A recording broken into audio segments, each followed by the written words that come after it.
like a Hellcat.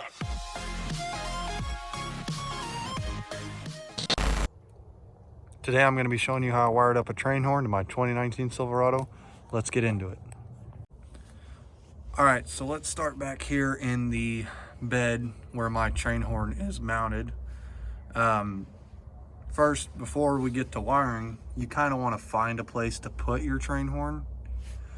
Where mine's at isn't in the center of the bed. I couldn't put mine in the center of the bed mainly because of the fuel tank.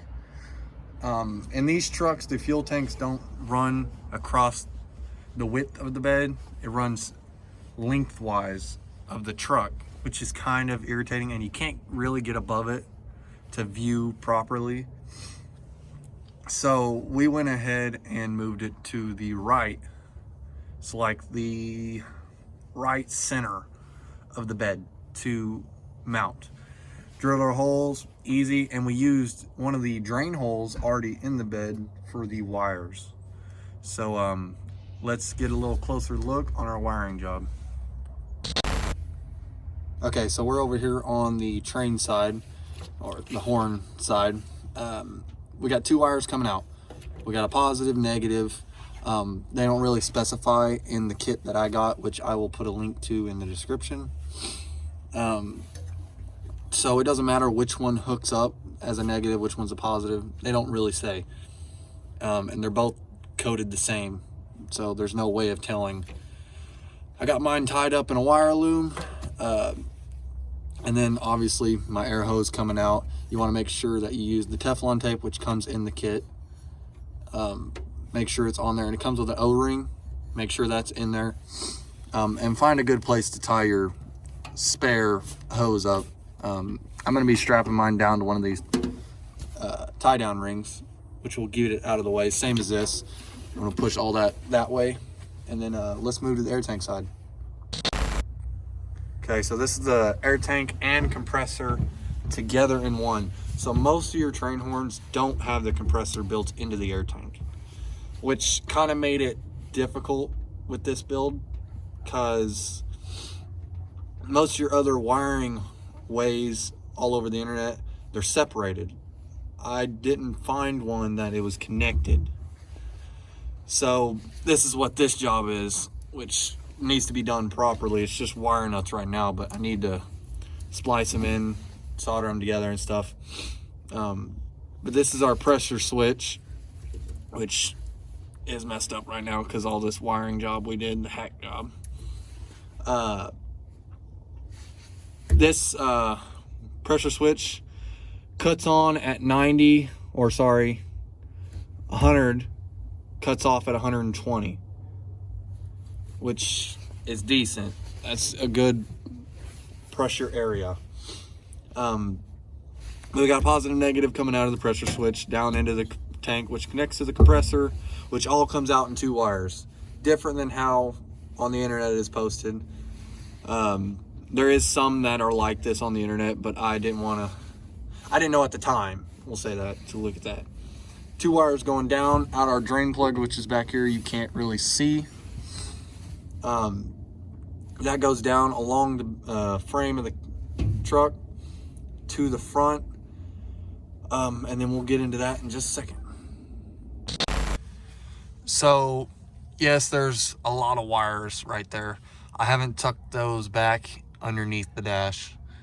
I haven't had the time, I would say, but from here you probably can't see my switch, but it's just right here. I'm not gonna push it, my neighbors would hate me, but I have a video of what it sounds like, don't worry. I'll show you the whole exact way on paper to wire this, which will make it easier than me talking out my butt. But that's this, so let me go ahead and show you on paper, and then you'll be able to know how to do it other than me talking out my butt. So let's get straight to that. Okay, so this is how it is written out on the internet. On paper, I'm going to change it up how I did it. So this is how it's wired up. So let's just go through how they wired it up. So you got your air tank and your compressor separated. That's your hose going to your air tank from your compressor. You got one wire grounded out from your compressor. One positive wire going to the 30 slot on your relay. On your air tank, your pressure switch, you got one positive wire going to the 86 on your relay and one wire or positive wire going to the battery. But they also have it split, one wire going to the middle slot of the switch, which doesn't matter. The middle slot should go to the battery, and that one should go to the far side of the switch. And then you got one part of your switch going to your horn, which is your positive side, and then you got a grounded out wire. Slot 87, straight to battery. That's just to power your relay. Slot 85 is a ground.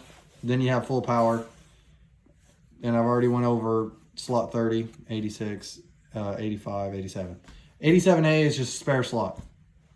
So that's how they do it on there. So let's go through how I did it. First thing, most important thing that I did, I got rid of the relay. Because this was pointless with mine. Because I had pressure switch built into the top of the tank. So let's just put that on there. Pressure switch, boop, boop. And compressor built in. So that gets rid of the compressor. No compressor, all built in.